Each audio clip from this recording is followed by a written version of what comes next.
ان عبد الله بن مبارك، ما احنا عايزين نوصل للاخره، بتتفهم ازاي اليوم الاخر؟ عبد الله بن مبارك كتب كتاب اسمه اهوال يوم القيامه، الاهوال.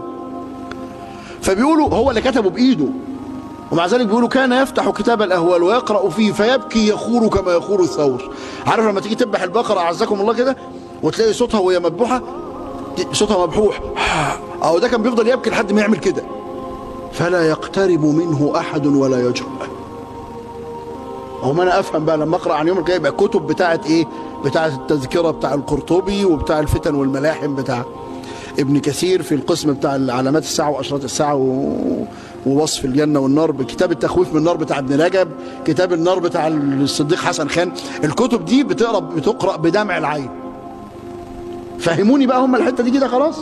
يفهمني لما يقعد مالك بن مغول مع سفيان الثوري وهم قاعدين بيتكلموا عن الآخرة فبكيا، فقال سفيان والله لوددت أن قبضني الله الآن. ليه؟ قعدت ذكرت الآخرة وبكيت، ودي عبادة عظيمة جدا يا رب أموت عليها حسن خاتمة. قال مالك بن مغول أما أنا فلا والله. فتعجب سفيان وقال ولما يا مالك؟ فقام وهو يجر عباءته ويبكي ويقول أخشى مطالعة الملك، أخشى مطالعة الملك. أنا كل بس اللي خايف منه ملك الموت شكله إيه وهو داخل عليا، هيخش عليا منين؟ بعض الاخوه مره قال لي كده، قال لي انا كل اللي مخوفني من الموت هو هيخش عليا منين.